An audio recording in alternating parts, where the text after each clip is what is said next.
Ladies and gentlemen, boys and girls, welcome to the inaugural edition of what will be a most fantastical journey indeed, the Brodie and Richard Show, coming at you sort of live.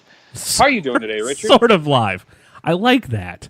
This is that we have live. This is sort of live. Sort of live. This is like the distant cousin. It's like the Diet Coke of live. This is like that one person who crashes weddings. Yep. We are the wedding crashers of podcasts. How does this day find you, my friend? Butt fuckery. I'm gonna butt fuckery. Yes, please tell us. I'm going to shout out a certain fan who said this show will be tons of butt fuckery, but life in general is butt fuckery because I had to rebuild the entire website all this week. Ooh, tell me what happened? Okay, really quick. So the old build, and for anybody who does not know anything about WordPress, fuck. But there's a build out there called Divi, and it's supposed to like make your website look a lot better and all that. That's what I built the last website on, was the Divi platform. Mm-hmm. It added so much code to the website, it slowed it down. Okay. It took 6 hours just to get the fucking Divi code out because it crashed on Monday. Good grief. So is that part of the reason why the impetus behind you did the whole new layout? Yeah, because I didn't want to deal with the crash anymore. It went down Monday. The homepage was broken. Like, you could only see half a picture. It reminded me of the days when you were looking at porn in the early 2000s on dial-up, and a picture would come halfway down, and then it would just stop. Same principle. Oh, that's funny. So I'm like, I can't deal with this. So decided to build a new layout. It is so simple. Like, the homepage is not convoluted with a bunch of bullshit. It's just, here's all of our latest crap. I gotta say, I really, really love the new layout. It's simple, it's modern, it's sleek, it's sexy, and it's easier for the readers to definitely get access to the things that they want to add. Like, because, I mean, I'm assuming our readers love everything that we do, but sometimes they want to get to a specific writer or article or something they like more than others. You can still do that. Our author page, and that's something else too. Our author page on the old layout, I just couldn't get set right for some ungodly reason. Mm-hmm. I don't know why. It just never would balance out. It would always be like, it broke the writers into 3 columns, and then the second column was everybody, and then column 1 was 4, and column 3 was 2 writers. But the middle column was just everybody. Butt fuckery indeed. So this one is just a stream layout of each writer in panels, and I'm like, this is great. Where has this been all my life? Whew. Well, I gotta say, I'm impressed. And a new logo and a semi-new logo. I don't know if anyone noticed. There's logos take me out. Fun story. So the logo for this show took me 6 minutes. The logo for Amanda's podcast took me 8 hours. Why so long? I didn't know what the fuck I was doing. I gotta see that logo. You didn't post the logo yet? No, it's going up today. It's going up. I'm posting the logo for this show and something on Facebook, which was fucking broken yesterday. So, or whenever this goes up. So Facebook was broken around the time we recorded. Facebook is still broken for me, by the way. Mine was working. I was off Facebook for most of the day yesterday, so I didn't notice. But I logged on today, and I just saw a bunch of people complaining about how they couldn't get onto Facebook. And I'm like, I didn't even notice this had happened. You're not missing anything. Just goes to tell you how much time I really spend on Facebook, I guess. I don't. The only time I get on Facebook now is to post something on the Facebook page or to go to this meme group you started. And that's it. The meme supremes. That's it. That's all. That is a waste. You want to talk about butt fuckery? That is a wasteland of the most depraved memes you could find, and I love every second of it. I just sent you the logo. You're going to be the first person to see it outside the people who have not seen it. Mm-hmm. So yes, this show, I believe, we're still kind of going to work out a format as we do more and more episodes, so we're just kind of feeling it out. But typically, I guess what we're going to do is we're going to take one subject and we're going to just kind of deep dive into it. So it's kind of like, we're on live. We kind of do the random thing where we'll talk for 3 hours about the most random shit. Everything. And then here, random evolved. Exactly. Well, there'll Here, still be random conversations, but it'll be probably within the confines of a topic. Exactly. I think. Like, you're still going to get that random evolved aspect, but we're going to try and stay on point. Like today's episode, we're going to talk about video games, which is still a pretty huge, kind of umbrella to operate under. And there's still going to be plenty of opportunities for us to kind of, devolve and go in different directions, but we're going to try and keep it at least video game focused. That's the whole plan. This show's going to have a topic. Whether we stick to it or not, it's up to us. I don't know how that's going to work, but hey, as long as they're listening, that's what matters, right? They must like us somewhat. All 4 of you. Yeah. Yeah. Where do we begin on video games? Because, damn, man, there's a lot. There is. I am an avid gamer. Now, when I was first brought on board the staff of the TBK, I thought you were going to say the first time I was born. Yeah, the first time I was born with an Atari controller for an umbilical cord. When I was first brought on board the magazine, I was kind of known as the movie guy. I usually did the movie reviews, and then kind of throughout my tenure, I evolved, still do movies and stuff, but more like nerd pieces. Lately, I haven't. Life's been a little hectic, with having a child and a job and everything. So I haven't been writing as much. But one thing I've been trying to focus on, and I'm going to try and hit real hard this year, is video game reviews. One thing I always noticed on the site. Oh yeah, we don't have that. We never really featured video games, and us being like a nerd haven for people. That is one really, really big aspect of nerd culture that I didn't really. Yeah, we haven't tapped into that. No, we haven't. So I figured this year what I'm going to do, especially, now that we're doing this episode on video games, it kind of really kickstarted the fire, so to speak. I'm going to be trying to focus my energy on a lot of video game-based reviews. Like I did that review of Resident Evil 2 earlier in the year. I just finished Devil May Cry 5 this morning, so I'm going to have a review up for that. I'm still working through... What's up? No, I'm still playing Legend of Zelda Breath of the Wild. I will never be able to finish that game, so don't expect a review of it. Oh, it's been out for 2 years at this point. I'm like, I get it, but I've now logged 115 hours on that game. Wow. And guess what I've done? Insane. I'm 25 shrines away from having all the shrines. Whew. Yeah, I was watching my roommate play it because he got it when it first came out. So like every weekend we would on Sunday kind of just congregate in the living room and we'd watch him play. And I was like, we were looking up tips and kind of playing communally, so to speak.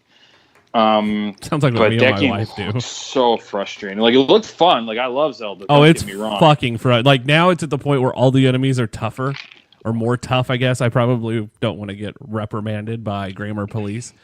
Richard, use your proper English. All the time. All the fucking time. I don't get it so much in articles as much as I get it for stuff I say on shows. But that, like, they just keep getting... It's more difficult than what it was when I first started. Well, I'm like, as with most video games, the further you progress within the game, also dependent... I don't know, was there a difficulty setting in the beginning, or no. You just kind of start, right? You just kind of start. You just kind of like... Here's Hyrule. Enjoy. See, when I first started playing games, I was never really big into RPGs, which I guess you could say Legend of Zelda kind of sort of is. I think it became RPG one platformer. I think it became one the later the franchise was going. Like well, the first one, I would no. say right around when Ocarina of Time hit. When the technology had evolved to a point where they could make the Zelda games more immersive and more epic. God. Like I remember that still is one like all right, you know what? Perfect place to start. Perfect place to start.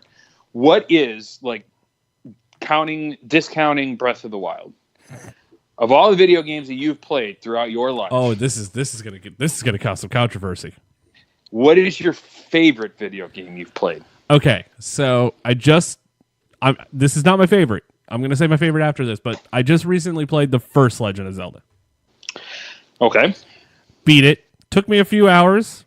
Mm-hmm. Like I think it took me 12. because I didn't know. I didn't look at a map. I did it all on my own, kind of thing. Like, hey, I want to discover this myself. Mm-hmm. I thought that was one of the greatest games ever, but it's not my favorite game. My favorite game, honest to God, is Galaga.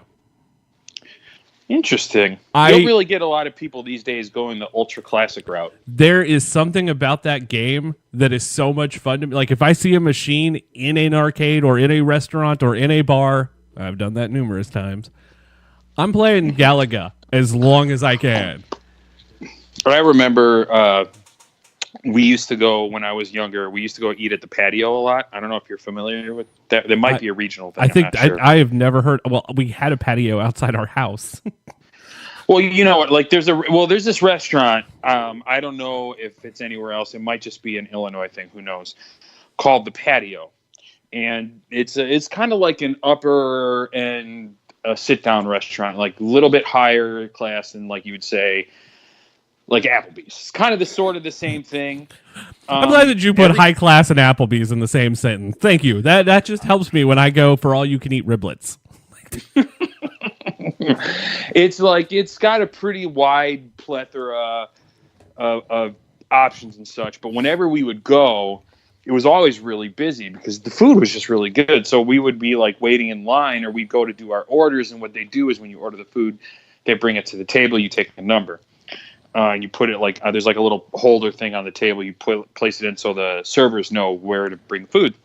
So like my parents and my brother, who was a lot younger at the time, would go sit at the table. And in this restaurant, they had this old cabinet, like old arcade cabinet, and it had Pac-Man and Galaga. Now I was always more Pac-Man. I love Galaga, don't get me wrong, but like I would just go sit at the Pac-Man machine and just play Pac-Man. Oh, and Dig Dug too. Dig Dug's kind of fun. I'm not the biggest fan, but every so often I'll get a hankering to play some Dig Dug. So I'd go sit down and I'd play Dig Dug until they brought the food. And in fact, my daytime job, or nighttime job technically, in our break room, they have a cabinet too, which I think we have like a cabinet and a ping pong table and some other fun stuff.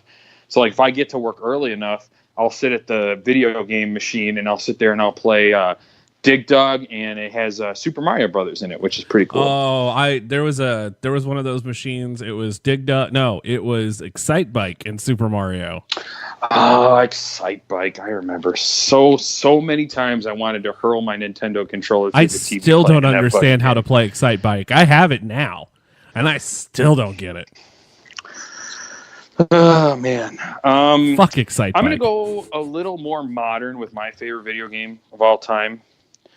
I mean, I have lots of favorites over the years, like, you know, Ocarina of Time, GoldenEye on Nintendo 64. GoldenEye is the greatest game to play with people ever.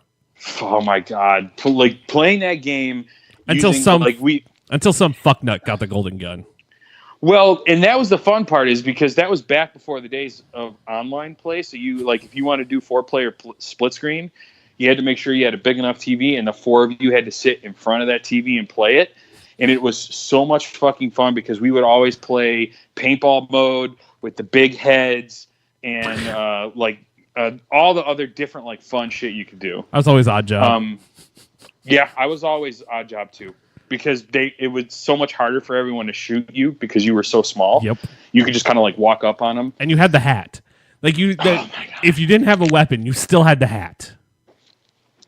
So I like there's a lot of classic games that I would put up there, but I think my all-time favorite video game, and I've sunk more in-game hours into this game than I have any other video game I've ever sat down to play. And like what they would do, Fallout 3 is my favorite video game of all time.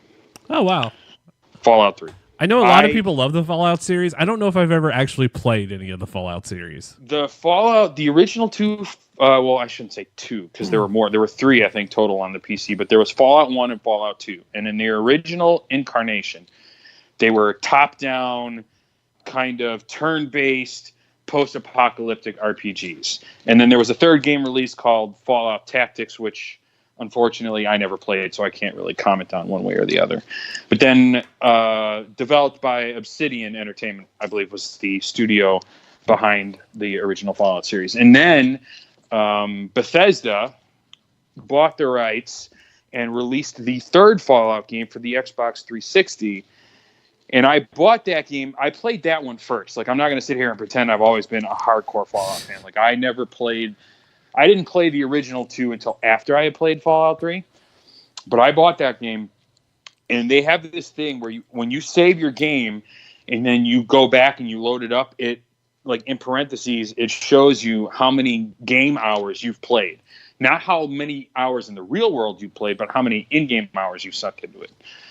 And the last time I checked, like, I don't have my original Xbox 360 anymore, but the last time I remember loading up a save, I had sunk in 563 in-game hours into Fallout 3. Damn. Yeah. And I had well beaten, like, all the main missions, all the side quests, all the main and side quests of all the DLC. I had just about hunted down every, like, rare item and valuable you could find in the game. Like, I was all about that game.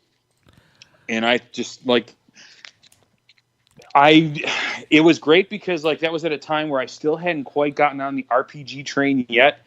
I was still more into, like, action games. And Fallout 3 is, like, the perfect hybridization of taking that, you know, level of immersion with RPGs in terms of leveling up, creating your own characters, leveling them up, picking out certain abilities, and so on and so forth. It was the kind of perfect bringing together of the two genres that just melded in that awesome experience. Because the thing about RPGs, typical RPGs have, like, a turn-based combat system. Yeah, I haven't figured out. Like, I'm not the biggest fan of the combat system in RPG games. I really am not either. Like, the RPGs that are coming out nowadays are better in terms of that combat system. It's kind of evolved, so to speak, and it's certainly more mainstream accessible. But then you get games like say, the original Final Fantasy series. Yeah, Final Fantasy. Those are fun games, but the combat system is so hard to get into. That's the only reason I couldn't get into Pokemon either, was because it was that system when it first came out, and going, oh, I can't do this. It's boring. Let me walk that back. It's not boring. I'll be the heel of this show. It's fucking boring. It's monotonous. It can get monotonous. Like, because, you know, you're playing this game, like, let's say it's a very fast-paced action-type game. You can only beat a Psyduck so many times. With action games, the pace keeps going. But with RPGs, you know, you suddenly, like, are trudging along with the story, and it's going really well. It's super fun, and it's exciting. And then it's halted. The momentum comes almost to a grinding stop playing this game, because then you got to stop and, like, you hit attack, you do damage for 60 points, then you got to wait, like, a whole battle. The battle itself would take, like, forever, and then it was just not my thing. But RPGs nowadays, like, I'm a big fan of Final Fantasy 15. Takes the same concepts that those, you know, RPGs and JRPGs are known for, but it incorporates a more modern battle system. So you're not doing the turn-based combat anymore. It's very more fluid. Right, it's more fluid. Like, when you see a battle, you don't have to wait for your enemy to attack you. You just jump right in there, and it doesn't mess with the pace of the game, and I absolutely love that. When it comes to those games, like back in the day, my problem with RPGs was as soon as you just start running around, because a lot of the times, most of the RPGs at that time is as close to a free world type game we're going to get. Right. And when you start running around and you're trying to do something and you have something on your mind you want to go do, and all of a sudden you just keep hitting fight. Right, and that's the other thing too. Like, you have no, like, RPGs back in the day, you had no idea where to go. There was, like, an enemy nearby. You'd just be walking around this, like, map type area, and then the screen would have a seizure, and then you'd be like, "What the fuck just happened?" And then sometimes, and I know exactly what you're saying, sometimes when all you want to do is walk from point A to point B, that should only take you like 5 minutes, ends up taking you 45 minutes because you got to do like 10 battles along the way. And I understand 3.5 hours later. I understand that they have to incorporate a way for you to be able to level up your character and get cool gear and shit. But like back in those days, it just wasn't that fun. Now, there were exceptions to the rule. Like, I would stake my life on the claim that Final Fantasy VII is one of the greatest video games of all time. Will stand up toe-to-toe with any classic you can throw at me. Now, that's still a remnant of that old-school RPG system, with the turn-based combat and so on and so forth. But the story mode's so good on that game. The story is so good, and it's so epic, and it doesn't even like there are, like I said, exceptions to the rule of that. At least again, and this is all opinionated. Like you guys, you don't have to say that. Like I think everyone knows at this point. It's not like we're trying to. Oh man, I almost said something I shouldn't have. Fuck it. You know what? We're not Fox News. We're gonna actually like we're gonna. I think everyone knows its opinion. But I think the gloves are off for this show. I'm just fuck it. I like this Richard. I like this Richard a lot. So yeah, like I'm not really a big fan of those types, but like, you know, now that I'm older and I've been around and I've played a lot of different types of video games, I can go back now and play those old school RPGs and enjoy them and appreciate them. What's that? 8-year-old you was pissed. He was, because like I didn't want to sit there and do this boring ass turn-based combat. I just wanted to beat up on some bad guys or find some cool shit. And that's because we grew up in the age of the beat 'em up games. And I mean, that's Double Dragon, fucking Turtles, and Streets of Rage, Ninja Turtles. There's this arcade not really by my house, but it's close enough. It's like a 15-20 minute drive called Galloping Ghost, and it's like $20. And all you can play. All you can play all day. Like you can come and go as you please. So like if you get there at 9 o'clock in the morning, you want to spend all day there, you fucking can. You can go and like go home and shower and clean up and come back, and it's good for the whole day. And they're open till I think midnight or 1 o'clock, because they do serve liquor there. I was gonna say arcade bars are the greatest thing ever. You want to talk about one of just the most fun ideas ever anybody ever come up with? Because last year in Kansas City, right after Planet Comic-Con, we were like, let's go to an arcade bar. And we have a lot of arcade bars here in Chicago. It's just that like some of the ones, like there's a couple of them closer in the city that are like, you know, game bars, but their selection is really not that great. It's like not like this place, the Galloping Ghost, literally like you name an arcade game, any arcade game off the top of your head right now, and they have it. It's like 2 whole storefronts, and it's like wall-to-wall cabinets. And they even have like imports too. Like they have there's one of my favorite console games ever is Left 4 Dead. And they have arcade cabinet of a Japanese import of Left 4 Dead, which has never been released here in the States. And that might be something intriguing to actually go to Chicago for. It's largely the same game, but there's like some subtle enough differences that if you're a fan of the series, you'd appreciate. I mean, I like this. I think that would be a fun one to try. The arcade bar made me fall in love. Like I got to try games I never had a chance to try last year. Mm-hmm. But I did realize I suck at Pac-Man. I'm not really great. Like I like the classics, but I'm not really great at them. I'm really bad at Galaga. I was gonna say 90% of every Galaga machine I've played on, I got the high score that day I played. Because Ashley watched me play at the arcade bar last year and got up to level 47, and she just looked at me and went, "What the fuck did you do as a child?" And I'm like, nothing. This is pretty much it. Like, we went to the skating rink. I fell and broke my fucking nose the first time I went. I said I ain't doing this anymore. So every time we went, I would just play Galaga. Well, like I used to be, when I was in grammar school, I was on the bowling. I was on like a bowling league. And I used to go every Saturday. It would be fun, but I wasn't the best bowler. I wasn't the worst either. But I was always excited to go to the bowling alley because they had these 2 arcade cabinets there. This Western kind of shooter thing that I really don't remember the name of. And then they had...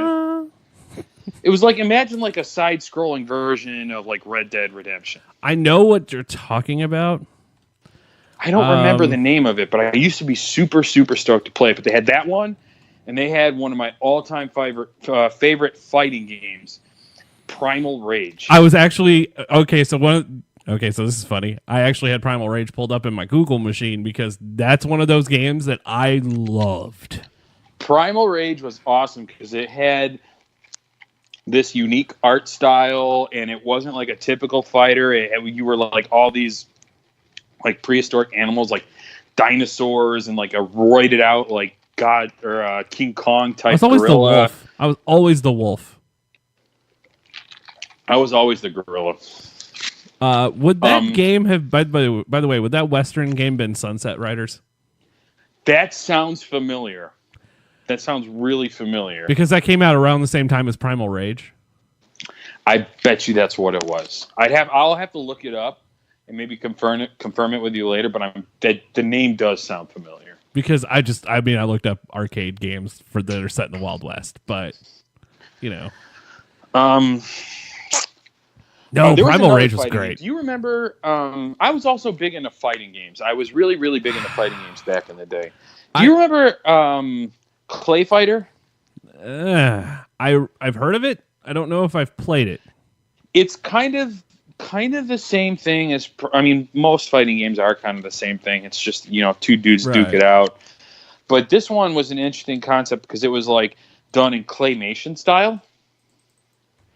It was out on, maybe was out earlier, but the one I remember playing was on the Nintendo 64.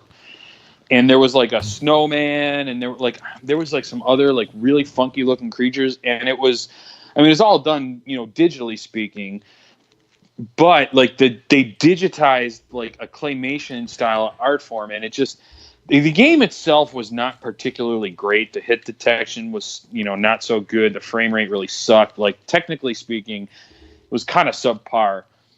And there was no story, absolutely no story that I can remember to speak of. But fighting it was games just never an really interesting had concept of watching these really bizarre-looking claymation-type creatures fight each other. I have not played it. I have seen someone play it, and I went against better judgment and was like, I don't want to play that. You're not missing out. It's an interesting concept, not terribly executed very well. The interesting concept that should have been a lot better. I purchased the game for the N64. No, it was for the PlayStation 2. I don't like buying super cheap games because 90% of the time they suck dick. You see, the way I look at like bad movies, like I'm a fan of bad movies. I'm also a fan of bad video games. Well, there's a difference between bad game and then just shit, because a bad game can still be fun. Like, do you remember back in the day when Burger King was, for their Happy Meals, they were handing out Xbox 360 games, but it were like Burger King versions of those games? Oh, God. Yeah. It's been a while. I had one. I didn't get all of them. I only ended up getting one. There was one called Sneak King, and you played as the Burger King, and it was only like 3 or 4 levels, so like it was free. What do you expect? But and you sneak around these levels as the Burger King trying to collect, burgers and bring them to people. It was the stupidest fucking thing I had ever heard. As you collect burgers. But it was so fucking fun. Like, it was so dumb and so simple, but it got my, attention. I sat there and played it. Well, the game that did that for me was Celebrity Deathmatch. Oh, see, that's what Clay Fighters was like. This is a perfect example of what it was like. I'm surprised they never made a Celebrity Deathmatch game. They did for PlayStation 2. They did? Yeah. It was $14.99. Oh my God. It was Really? It was awful and fun at the same time.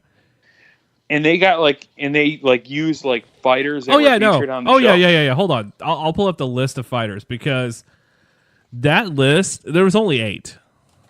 Okay. And I do know who I played as 90% of the time.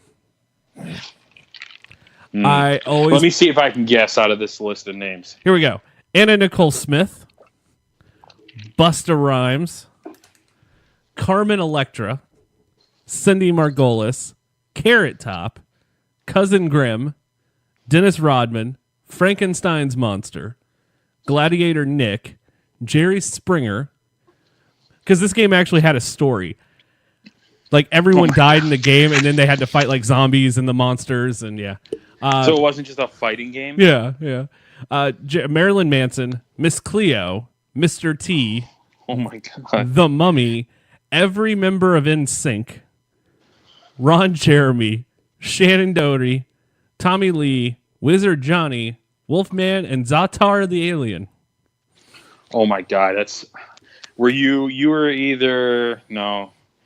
Were you you were either Anna Nicole Smith or Ron Jeremy? I was Ron fucking Jeremy because I fucking knew it. Because his like special move was he just dropped giant balls. Oh my God. Oh man. I'm gonna have to look up footage of this. Like it was a terrible game. Like terrible game. Like it even has the IGN ranking on the Wikipedia page. It got a 4 out of 10. Okay, so that actually segues into my next question for you. The worst game? The worst game you ever played. So there's a game for the N64 where you are a glove and you smacked around a ball to try to move it. Okay. It's called, ready? This is the most creative name I've ever heard for a game. Oh my God, let's hear it. Glover. And oh my God. Was Danny Glover on the box? No, but it would have been a much better game because it could have just been him going, I'm too old for this shit. And it would have been a much better game. Oh, man. Because that game, you just couldn't get the ball to line up right. And like it took, like to get through level 1, it took me, I think, a day and a half. And I went, I'm out. Gamers are spoiled these days. Games these days are, even like on games that have like hardcore difficulties or very hard or whatever. Like I was playing when I was going through playing Resident Evil 2, like that hardcore mode is no joke, really fucking difficult. But these games do not at all compare to games of yesteryear. Those games were so difficult because you didn't have checkpoints, you didn't have save files. We did in the N64, but it wasn't like you can just save right in the middle of what you were doing and go back. Like typically if you left, you had to start back at the level that you left off on at the beginning. Right. The Glover game also came out for PS1, and for some ungodly reason the N64 version got an 8.3 from IGN. The PlayStation version got a 2.2. Is it the I bet you if you read the reviews for both of those versions, the reason why I bet the 64 version probably got a bit of a higher score was the graphical maybe upgrade. Maybe the graphics were better on the 64 version. That game is fucking terrible. If you go I've never heard of that game. If you ever find that game for N64 and send it to me, I will come to your house and I will kick you in the balls. And if you're a lady, I'll kick you in the lady balls. Note to self: I will for whenever you have a child, their first birthday present is going to be a copy fucking of Glover on N64. And it's made by Hasbro. Oh, Hasbro! Fuck you. I Hasbro. have to say, I think that the worst video game I've ever played. Now, it's fashionable to say stuff like E.T. Everyone, a fun story about that. Fun story about that game. Realistically, go ahead. I actually went to my local game store and bought a copy of that. I don't have an Atari. I own a copy of E.T. for a reason. Have you seen the documentary where they try to dig up the cartridges? No, I have not. It's worth it. I think it's on Netflix or Hulu. But they go back, they go into some desert, they actually find the cartridges, they tell how Atari exploded and failed. It's great. I watched this documentary, just to go off on a little bit of a tangent here, on it was Amazon Prime, called Nintendo Quest, and it's this guy who sets out over the course. Sorry, you've seen it? I love this movie. This guy goes over the course of like a 30-day period for 1 month. He starts out in Canada because that's where he's from, and this documentary crew follows him over the course of 30 days to collect all 657, I believe is the number, original NES cartridges. Now he eventually gets everything. All of them, yeah. But like the quest itself, he gets damn close. Like I think he only ends up being like 15 off, 15 or 20 carts off.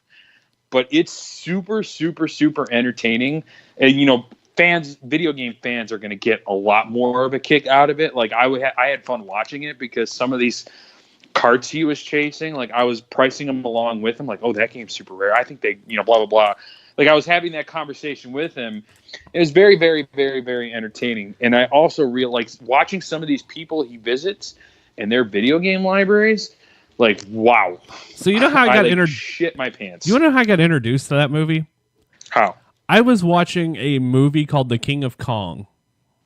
Isn't that the documentary about the guy who got the high score in Donkey Kong? Yes, yeah. And it's about how much of a douchebag Billy Mitchell is. And if you don't know who Billy Mitchell is, look him up. Yeah, he looks like a douchebag. That dude resonates. I just want to punch you in the dick. Like, that dude resonates. I have a tiny penis. And he shows up for like a brief, like, little. Never plays though. Right? He never plays. No. Yeah. He sends in a videotape of him playing. You guys got to see King of Kong. It is a fantastic documentary about the biggest piece of shit you're likely to ever. And then there's Steve Wiebe, who's completely awesome, and you will love him. Oh, pardon me. But then on top of that, so there's another game where this dude tries to get the high score on Nibbler. And there's these documentaries that I just fell in love. Like these chronicling these old school gamers, like playing these old school games, those documentaries are worth it. But the reason I ended up finding the Nintendo one is because I was like, what other movies are about old video games? And I looked up the guy who's in charge of Twin Galaxies, Walter Day, at the time, and saw his movie credentials and saw that Nintendo Quest. And I'm like, I'm going to find this. You know, I wasn't even looking for it. I was like, I'm on a documentary kick right now. Like, I'm totally into watching docs. So I was just scrolling through Amazon Prime. Like, I just opened it up and like, all right, I always like to go to the recently added section just to see like what kind of new movies got added. And that was like the third option on the recently added. And I looked at it. I'm like, at first I looked a little weary. I'm like, is this going to make fun of video gamers? I really don't want to watch it. But I watched it. And I'm like, man, makes me really wish I still had my old consoles. Because, like, I had them all. I've had every console between the Atari 2600 and the PlayStation 4. The only one that I never ended up getting was the Sega Saturn. For whatever reason. No one owned a Sega Saturn. They were so ahead of their time, though. But no one owned one. No. I mean, I had a Sega Genesis. I had the, Sega CD. I mean, I had all the other Sega consoles. But and the Dreamcast. I never ended up getting a Dreamcast either. Like, I played a Dreamcast. I just never owned one. Dreamcast is the one that was ahead of its time. Saturn was. There's just Sega and Google, by the way. I just read a story where they're teaming up to make their own console. Mm-hmm. And I went, oh, shit. I mean, technically speaking, I think that's going to be a powerhouse. But if they're looking to, like, dominate the market right now, they're arriving a little late. I think this is down between. I think everybody's going to try to knock out Microsoft. I think this is coming to where it's going to be like, let's take out Microsoft out of this. Let's kill the Xbox. Yeah, and I have both an Xbox One and a PS4, and I play on my Xbox. I used to play on it all the time, but now that I got a PS4, it's kind of like my go-to right now. I mean, there are still games, like I have Red Dead Redemption 2, which is a super, super awesome game. And I have it on the Xbox, so like I'll fire up the Xbox and play that. Or like the Xbox 360, all of my old games from back when I had the 360 when it first came out, all my save files and all that shit is saved in the cloud. So if I want to play those old games, the cool thing about the Xbox is the backwards compatibility, right? The PS4 doesn't have. So like I'll fire that up. But mostly speaking, I'm mostly on my PS4. Like all the new games that are coming out or any reviews that I do henceforth for the website are going to be based on the PS4 option of the game. But yeah, I mean, it's really like right now, like the Switch really kind of came in and upended the whole console war. You talk about the biggest shock ever. Like that's the little engine that could right now. How that system just killed it, I don't know. And they're still killing it. Like they're still bringing out like I'm staring at my stack of Switch games right now, and I've got like they're kind of all over the place because the baby likes to tear apart the bookshelf. But like right now, I'm looking at Breath of the Wild. Obviously, I got Smash Brothers Ultimate, which is a hoot. That game is so much fun. Super Mario Odyssey, which is a hoot. Splatoon 2, which is like one of my favorite games to play on the Switch. Yeah, that game's pretty fun. Lego Marvel Superheroes, which it's Marvel. Come on. And then I got the Sonic Mania Plus. Ooh, I love Sonic the Hedgehog. But no, like, not the new Sonic, but I do enjoy me some Sonic the Hedgehog. Hey, okay, so the Switch, I told this in an episode of Live we recorded, the Switch surprised the hell out of me. Like, I had been away from gaming. I had a PlayStation 4. I'm going to tell you the worst thing that happened to video games, even though it's the best thing that's ever happened to. What's that? The fucking internet. Because I absolutely hate playing online. I know I'm in the minority, but... Well, no, you're not. I mean, I agree with you. Like, all right, let me specify. I don't like online competitive games. Like, I don't like where you have to like your Call of Duties and things of that nature, where you like have to go like online 4-on-4 deathmatch, because everyone you play against is almost always better than you, and you just get like, I don't know, not to speak to your game playing credentials, but like, the last time I played a Call of Duty game online was Modern Warfare 2 for the 360, and I was marginally okay at that. But like every time I jump online on a Call of Duty game nowadays, I get owned by someone who's like 30 years younger than I am, and I get complete, like, it's like, you know, I just teabagged you, you cocksmoker. Like they act all tough, but you can tell that their balls haven't dropped yet. I think that's the first time cocksmoker's been said on a show. Well, we're breaking all sorts of new. Yeah, no, it's, and I am that person who teabagged you. So there you go. Oh well, you know, now that I know it's you, it's still not okay. But no, I last time I played a game online, it was Call of Duty. What's the other one? The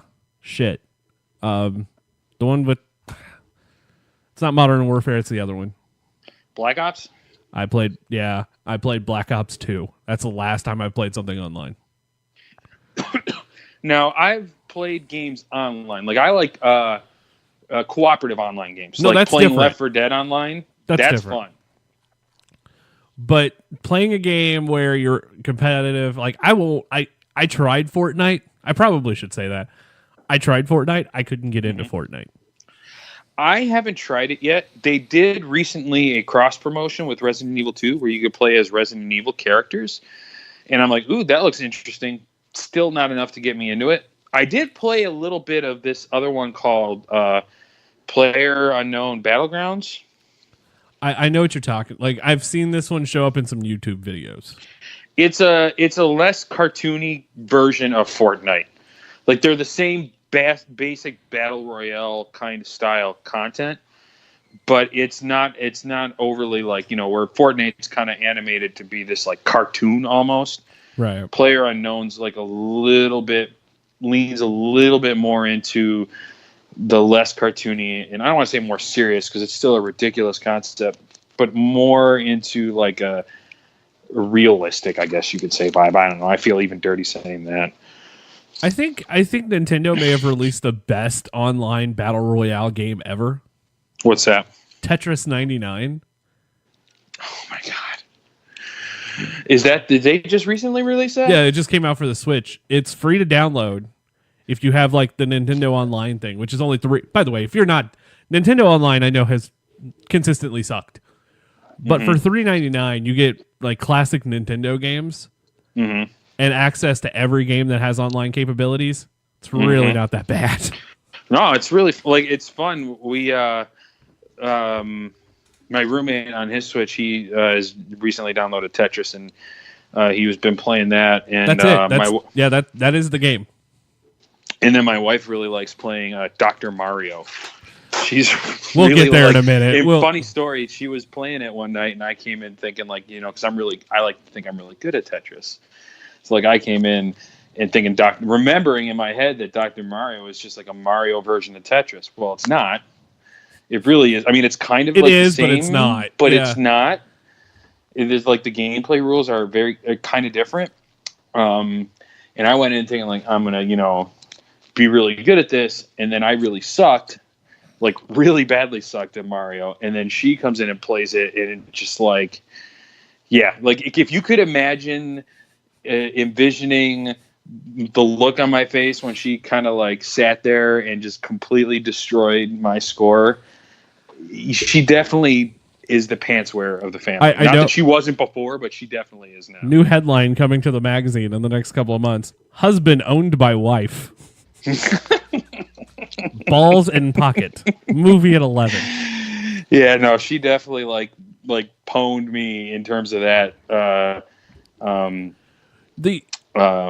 score. Yeah, for that game. Tetris 99 is a battle royale game.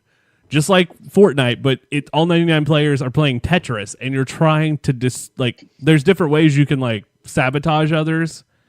See, I was watching my roommate play that, and I love Tetris, but it stresses me out that people can fuck with you while you're playing it, because I don't like to play certain games I'm really good at in terms of the super fast pace, but having to constantly be on your toes while playing Tetris is a kind of a foreign concept to me. So he's really fucking good at it. I've seen him get all the way up to the 10th place, I think. And I'm sitting there struggling to I get knocked out. I think I played it once or twice, and I got knocked out the first or second person to get knocked out. So you mean to tell me back in the day when you had a regular NES, you never hooked up a car battery to some nipple clamps and went, let's try to Tetris now, and you never did that? Nope. That is not something I ever did. I did that with Duck Hunt. Oh, Duck Hunt.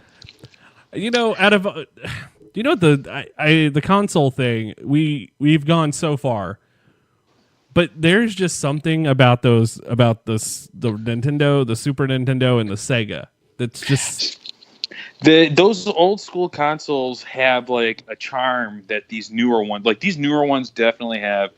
The better processing power, the more advanced technology. Oh, they look better. Things of that, and they certainly do. But there's something about watching those 16-bit sprites dance around on the screen, and you could take it's like that age-old adage, less is more.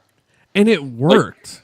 It did. And there were times when it didn't work, but if you've ever had to blow into a cartridge just to get it to work, or hit that reset button, or I remember the big thing is trying to get the TV to channel 3 so you can use that old school antenna hookup and shit. There were things about old school gaming that were not so great, but there's a charm there, and I think Nintendo's tapping into that. Because the Switch has some pretty advanced tech on it. Don't get me wrong. It looks Breath of the Wild. And I know it came out for the Wii U as well, but Breath of the Wild might be the most visually stunning game ever. And I know in my heart that that's not the best graphics. You're getting games on the PlayStation and the Xbox that are being rendered at 60 frames per second in 4K resolution. And none of them don't look as as good as Breath of the Wild does. And natively speaking, I think Breath of the Wild, if I remember doing my research correctly, only runs at a resolution, not even a 1080 resolution. It's a 900p. I think it runs at 1080 on the Switch, but because I think redid it for the Switch. That game does not make use of the most advanced technology known to man in terms of better video looking games. than half the games that I have on the PlayStation 4 right now. Maybe even 3/4. It's crazy. The Switch is not only they're really taking that less is more philosophy, and they're knocking it out of the park, man. They're taking the limited. I don't want to say limited technology. I think they're making a conscious effort. Does this mean we're Nintendo fanboys now? We'll get into it in a little bit. I love Nintendo. It's not my favorite of the consoles, but I mean, right now it is. Right now it is my favorite. I still got to go to the PlayStation, but I'll devolve into that later. But Nintendo, what they're doing is they're tapping into, this cultural obsession with nostalgia. They're really hitting that, and they're focusing, whereas Sony and Microsoft is focusing more on technology and the next big thing and pushing the hardware side of it. That's my problem. I got a PlayStation, and I mean, you get these systems for gaming. That's why you normally would get them. Mm-hmm. But now it's that's our Blu-ray player. That's a streaming device. Right. That's a cable box if you have the PlayStation Vue or Sling. It becomes this all-in-one, which is great, but technically it's just a computer you hook up to your television. Technically speaking. But we also, you also have to remember that Sony and Microsoft are tech companies. They're not video game companies. So when they have these, when they tap into that video game market and they release these consoles, At first, they were just video game consoles because they were just trying to capture that market. But now that they got that market in their pocket, they're trying to expand. And we have to remember, they are tech companies first, so they're going to start introducing some of their loftier concepts, if you will. Like, I remember when they first announced the Xbox One, and Microsoft had, like, that was, the fans had shit their pants collectively when they made these announcements. Like, it was always going to be connected to it, always, in order to be able to use it. Oh, the gaming thing? Yeah, you always had to be connected to the internet at all times, and you had to have your cable box connected to it for one reason or another, because Microsoft at the time was pushing for that all-encompassing entertainment. Like, it wasn't like their marketing strategy for the Xbox One was, this isn't just a gaming console anymore. This is an entertainment console. What would they say? All-in-one media device? Yeah, I think that was the log line they were using. And then Sony at the time, when they had announced PS4, smartly were going the route of, we're still a gaming console. This is still, first and foremost, a gaming console. So, eventually... But is it... is it... Well, no, it's not now. I think the PlayStation 3 wasn't a gaming console either. I think the last PlayStation console that was a gaming console was the PlayStation 2. Well, that's because they didn't have the technology to add all them streaming services and stuff. Like the PlayStation 2, like I remember I had a Resident Evil game, and it blew my mind that I could play online with other people. Like, my head exploded that you were able to do that. And then flash forward a couple years, you get the PlayStation 3, and not only can you do that, but now you can watch movies and shit. And then flash forward another few years, and now you can hook up your cable. Like, it's just, I understand, like, leaps in technology. Like, you're gotta, I'm struggling for the thought here. I understand that the technology moves forward, and as such, you have to adapt. But, like, gaming, the reason why people, I think, are so obsessed with, like, the old consoles, that's why they're releasing these plug-and-play versions of, like, the Nintendo Classic, the PlayStation Classic that just came out. I think the Nintendo 64 probably is going to be one that's coming out soon. No, they actually canceled that. They did? Yeah, they decided to not go that route. Interesting. Not go that route. Well, it means they're not killing it off completely. Well, my thought now is that they're going to stop doing the smaller consoles and go for the Nintendo Online thing with the Switch and make people buy a Switch to get those games. Well, I mean, it's a good strategy. That would, if we didn't already have one, I would fucking. Oh, that was half the reason we signed up for online, was because they have that right. They have the classic NES stuff, which only has like 30 games right now. But for still, the 30 that library games, increases every day. Oh yeah, and one of those games, Legend of Zelda. We're playing the regular Mario right now. Super Mario's Brothers 2 and 3 are on there, and there's another one. Ghosts and Goblins. Yeah, there you go. Metroid, the very first Metroid. Oh my god! And later this year, is Contra on there? Yeah, no, not yet. Damn. But I'm waiting for that, and I'm waiting for Castlevania because I never played Castlevania, and I fucking want to play Castlevania. Skip. Simon's Quest. Skip 2. Yeah. Watched enough of Angry Video Game Nerd to know. Did you see his new video? The magazine one was really good. I just watched it this morning. My mission by the end of the year is to get them on an episode. Is to get James Rolfe on an episode of Live. Oh my god, I would love to meet James Rolfe. I mean, watching, like, not the angry video game character nerd version of him, but like if you watch the other Cinemassacre stuff that they do, like just the normal person that he is. My favorite thing that Cinemassacre does besides rental reviews is Board James, which I know they haven't done one in a long time. But the Board James I haven't videos, seen one of those in a while. But they are so good. All right, so segue. Let me ask you another question here.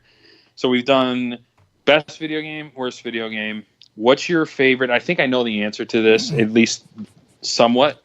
But what's your favorite console? Like your favorite gaming console? If you would asked me this like a month ago, I probably would have said the Nintendo 64. Mm-hmm. If you would have asked me 2 months ago, I probably would have been like the PlayStation 2.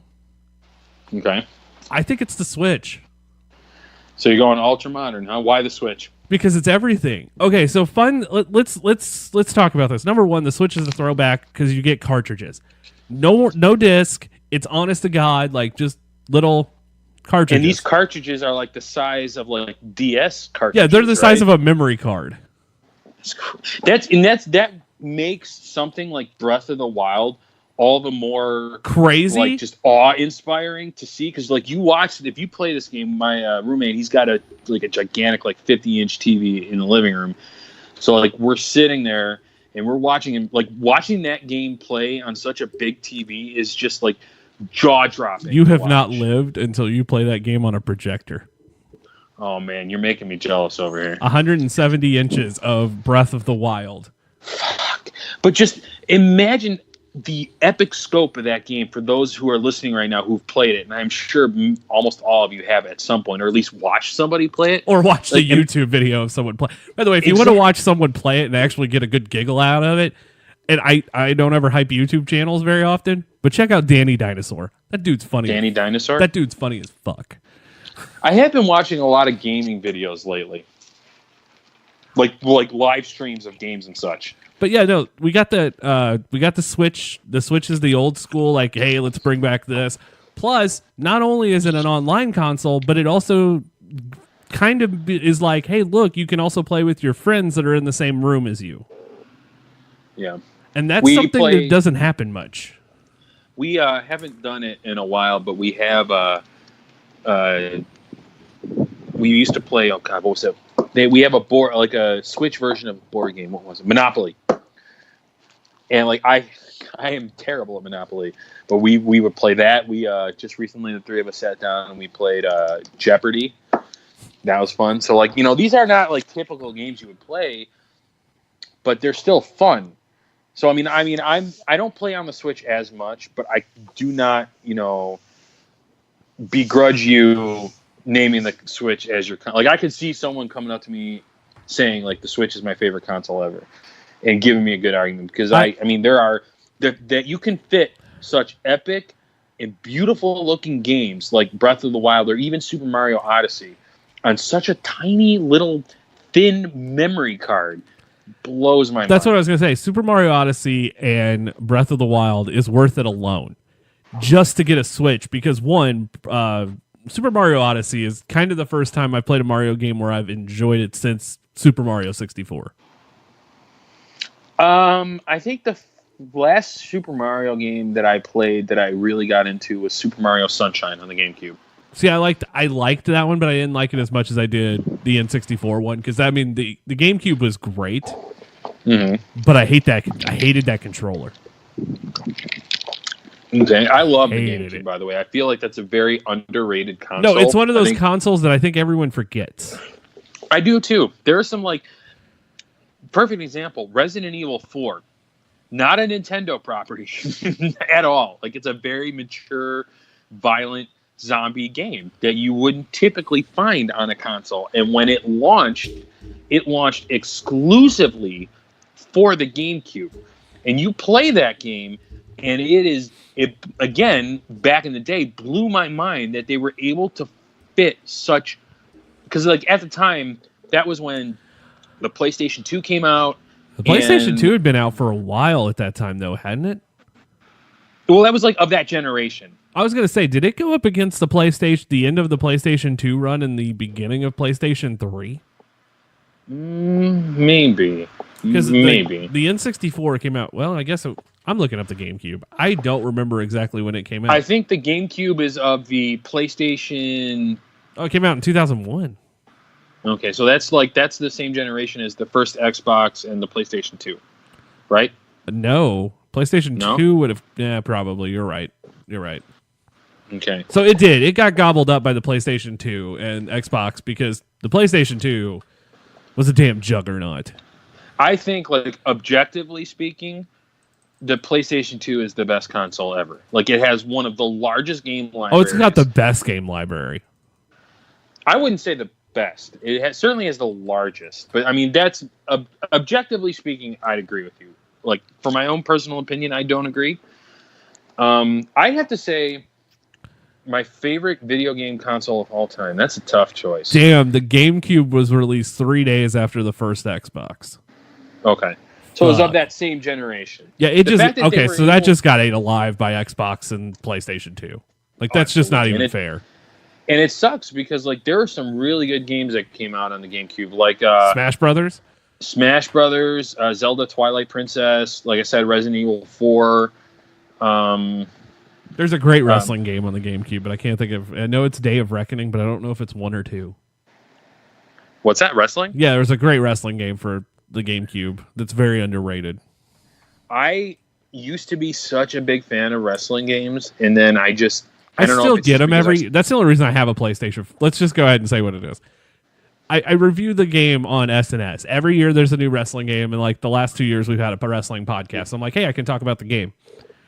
And honest to God, last year sucked. This last the 2K19, it's okay. Mm-hmm. It's got a fun story mode, but outside that game has no replayability factor. And that sucks because, like, I remember back in the day, like, I had WrestleMania 2000, WCW, NWO Revenge. Like, those were awesome games. Like, Revenge, No Mercy, and WrestleMania 2000 are just these three, and to the lesser extent, WCW versus NWO World Tour was so good. But they were all N64 games. And Smash, shut your mouth. You even make the leap to, like, PlayStation 2. Like, PlayStation 2 Here comes the pain. My God. Here comes the pain. Shut your mouth. Yeah. Like, the wrestling games used to, but then once you make the leap to... PlayStation 3 is when it really went downhill. Yeah, the PlayStation 3, Xbox 360 days of wrestling games really, like, took a nosedive. And, like, the only one that I played, I don't even remember which one I played of that generation. But it was, I played like... a couple. It was terrible. Now, to be fair, there were some games on the N64 that weren't so great. Like... WWF Attitude fucking sucked, man. That game was ECW Hardcore Wrestling. It's just like WWF Attitude, it is but worse. Literally the same game. It's just but worse. ECW. And I don't know how the hell you make an engine worse, but somehow they did it. And like it's weird because the Attitude in ECW game are based off of the engine for the WWF. I think it was called Warzone on the PlayStation 1. Yep. And I had fun playing that game. But then you get to WWF Attitude and, ECW, and it was just like... But like the loading screens and the characters were shitty, and you had to pull off these super complex button combinations just to do simple finishers. Like, let me ask you a question.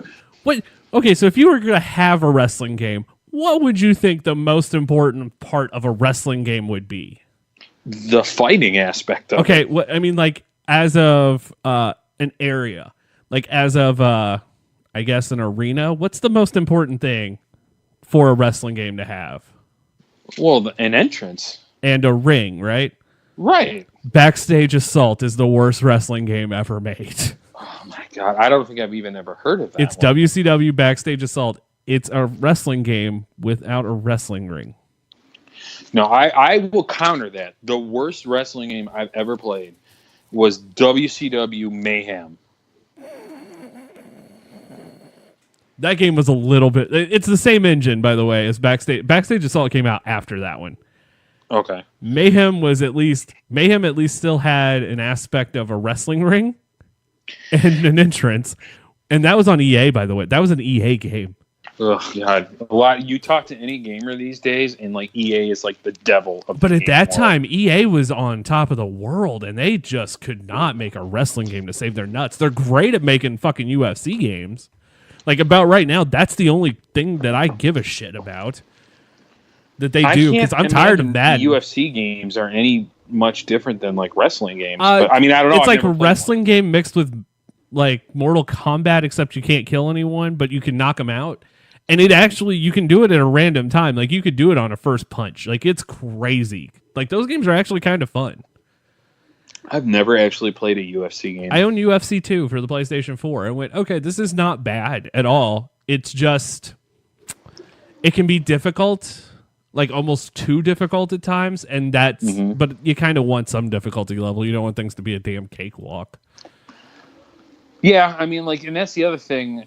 Like, I kind of going back to the point that I had made earlier, like games these days, are just too easy sometimes. Like there are some times where they're frustrating. Like when I was playing through Resident Evil 2 on But that's the a game remake that was. came I was out. going to say, but that's a game that has already been made. Yeah, true. But like it's still like even having had the foreknowledge, like I have played the original Resident Evil 2 on the PlayStation 1 to death. So I mean I could finish that game, speed run it in like under an hour. Like I know that game front to back.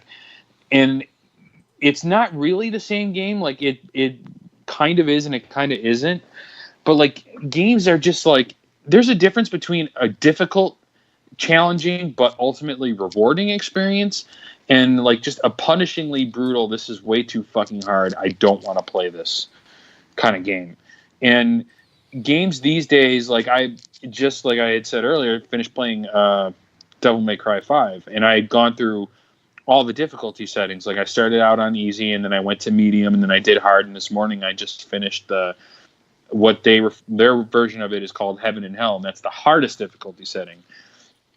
And it was interesting. Like it wasn't just difficult just to be like, hey, you know, this is super hard. If you beat this, you get bragging rights. Like this was fun because it's like you could die in one hit. Any enemy can one hit kill you, and you have to start all the way back. That's how I feel about playing Breath of the Wild at times. It's like one hit kills you. Fuck.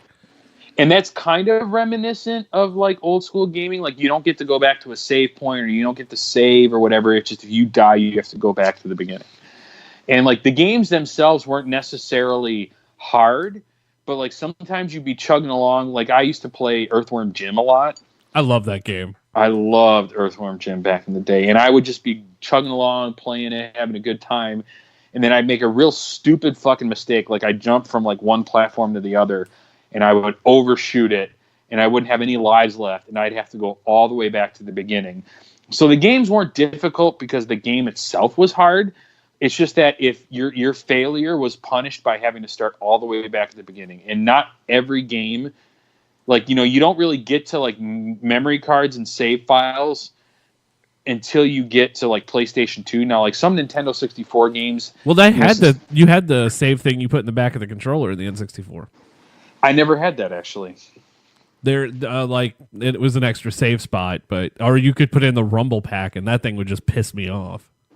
Yeah, the Rumble Pack was, you know, like I know all controllers nowadays come standard with that, but that was super fucking frustrating. I hate because Rumble. It was so loud and it was so obnoxious. What the hell? Like what the fuck was that? Like technically, honest to God, you could have used that thing as a sex toy because that damn controller is just shaped oddly enough anyway. Did you see the story of why they never made a Metroid game for the N64? No. Because the guy who created Metroid hated the fucking controller. You know what? It's funny you say that. I never really paid attention to it, but there really never was a Metroid game on the Nintendo 64. Yeah, and I didn't know that because the N64 gave me probably like one of the dumbest games that I absolutely loved, and it was Golden Nugget Casino. For some ungodly reason, I would just play the fuck out of that. Like I would be like, I'm gonna learn how to gamble while I'm in middle school. Fuck yeah. Oh man. I think like to kind of go back, I think it's hard for me because like right now I want to say like my favorite gaming console of all time is the Xbox 360, but I really think I gotta go with the Nintendo 64 is my favorite console of all time. I go Nintendo 64, then the Xbox 360, then the Sega Genesis. Okay, so the first system I ever owned was Sega Genesis. I did not have a regular Nintendo. I didn't have anything else. It was just like, hey, my mom was like, I'm gonna get you a system, and I was like, woohoo! I was gonna get this system for Christmas. She kept telling me it was gonna be a Super Nintendo. It ended up being a Sega Genesis. It ended up being a Sega Genesis because she didn't know what she was getting, and I'm like, all right, well, screw it. My very first game ever was Sonic and Knuckles. That's a hell of a place to start, my friend. And it's the one where you could actually stick other Sonic games on top of it, and you could play as Knuckles in the previous games. The very first video game I ever played was the Atari 2600 version of The Empire Strikes Back. That game is shitty. If I did one, that'll tell you how old I am, and two, it'll tell you I didn't. Aren't we the same fucking age? What the hell? We are, but like, how many people even remember? Like, these days it's easy to access shit like that on YouTube and the internet in general. But like, that's old. That's a terrible first place to start. Like, you at least got to start on Sonic and Knuckles. Well, that might not even be the best Sonic game. It's still a fun fucking game, and that's an awesome place to start. I had to start on fucking Empire Strikes Back for the Atari 2600. It could have been worse. It could have. It really could have. I could have started with E.T. But I remember we had like a whole bunch of carts for the 2600, and we had the Empire Strikes Back was one I played a lot, and then there was was it Indiana Jones or was it Pitfall? I think it was Pitfall. We had Pitfall and other ones. But the first but that console wasn't like my dad. That was kind of like my dad's console. It wasn't really mine. I just played it a lot. My first ever console of my own was the NES.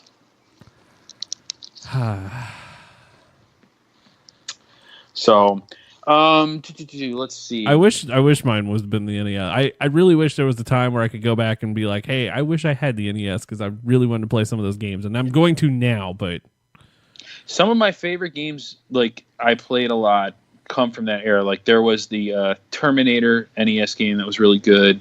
There was a Chip and Dale Nintendo game I played a lot. There were some really, really, really, really, really good games. And like like consoles these days are focused more on the technology and not the games and the software. They're not focused on the software. They're focused on the hardware. Right. And Switch is just killing it right now because while they are proud of the hardware that they have packed into that thing, they're focused more on the software and the games. It's the games that get people. They're not worried about being an entertainment system. Now, I love that my PlayStation, I can like go from watching a Blu-ray to streaming something on Netflix to playing a video game. That's like, it's certainly convenient like that, and I love it. But it just doesn't have the charm of a Nintendo Switch, where it's just like they're focusing on gaming. That's what it is. It's a gaming console. That's it. Yeah. It's nothing else. It's about the games. It's about. I mean, you can watch YouTube and watch Hulu on it, and that's it. You're hard pressed to find a console that's not going to at least have one streaming service available to use because that's just the way things are these days. But I agree with you 100%. It's just a gaming console. You can't call it an entertainment console. You can't call it anything else. It is a video game console first and foremost, and that makes me happy. That's why they're killing it. Well, I mean, it's come full circle. It makes me happy that, like, I think I wrote this article on how the Switch is my favorite. Like, I think I did an article on the Switch. At this point, everything's blurring together. I don't know. Like, I think I wrote an article last week about Sonic the Hedgehog fucking My Little Pony. I don't remember, but that's how it seems blurred. Well, that's what happens when you don't get. That's a fucking fan fiction that needs to happen. If someone hasn't done it yet, Sonic the Hedgehog and Rainbow Dash just boing, swing. Do you think Sonic's quick in bed? Because I do. Oh yeah, we call him the one pump stump. Like, I just feel bad for anyone who is in a relationship with Sonic the Hedgehog, or in Mario for that matter. This is what I call the Sonic Dash. Like, boom. Like in Mario, because seriously. Well, at least with Mario, if you have sex with him, you're going to be high on shrooms. That's the one thing I never understood about that game. Is like, why is the power up a mushroom? Like, that's not just that's subliminal messaging if I've ever seen it. Whew. Yeah, no, Mario. He definitely, you get at least the advantage of being able to take shrooms while getting your rocks off of him. With Sonic, you're in and out before you even knew he was there. I'm trying to. What's the most overrated game franchise? The most R-rated game? Overrated. Overrated? Yeah. Ooh, that's a good question. Well, Call of Duty, I think, definitely. Like, they're fun in the sense, but it's that online play, right? That's all it's about. It's about online. That's it, right? Yeah, but it's still overrated. I mean, like, there's no, like, that's all, and that's why it's overrated. Like, before, like, Call of Duty used to have fun campaign single-player modes that would be something like, watching a Michael Bay movie. They're not great movies. You don't go there to see anything or feel anything. You're just going to watch shit blow up and you're watching action spectacle for 2 hours. And that's what Call of Duty games are. At least they were when they had single-player campaign modes. Now, I think with Black Ops 4, which is the last one that came out, they just did away with the campaign completely. Now it's just completely online. And I don't like that. It's not fun. Like, I am a single-player gamer. I am. I do like going online cooperatively speaking. Like, there's a Tom Clancy game called The Division, which is a more recent franchise that's fun because it's competitive, but you don't play against each other, if that makes any sense. No, I get where you're coming from. Like, the thing with and I believe Halo is the reason all this is happening. If you would have caught me about 5 years ago, I would have said Halo is the most overrated franchise ever. But I don't think so now, but I can't say that now. One, because I have some sentimental reasons as to why I'm a fan of that franchise. It's the first game I ever teabagged anyone in. Oh my god. It is the first video game, like, my sentimental attachment to it is the first video game that my brother and I, like, ever, I don't want to say ever played together because that's not true, but it's the first one that we bonded over. Got in. What's up? Bonded over. Bonded on. Yeah, like, it's the first game we franchise we bonded over. That and Gears of War. Like, we bonded over those two, and while they're not always the best games, like, I still pick up every Halo game because I would remember playing it with my brother, and it just kind of gives me that sentimental nostalgia for that time. Has there been a Halo game in a while? Well, the last, like, full-fledged main Halo game that came out was Halo 5 Guardians, and I believe it was several years ago, probably more. And I know so there really hasn't been one then. There's been, like, some offshoots. Like, there's, like, a turn-based top-down strategy game called Halo Wars. I think they just released one. I know that Halo 6 is coming out soon. I don't know if it's this year or next year. It's going to be for the new system. It's got to be for the new system. I think they're going to release one more for the current generation because back what are they going to call the next Xbox, by the way? Like the Xbox One, Xbox 2, Xbox 260, the Xbox 69. I think they'll release at least one more Halo game for the current generation because if you remember when the Xbox 360 was on its last days, like the last year or so of its life, they released Halo 4. So, like, the Halo games work in, like, there's two separate trilogies. There's Halo 1, 2, and 3. The first two Halos came out on the Xbox. Right, because I remember playing those, yeah.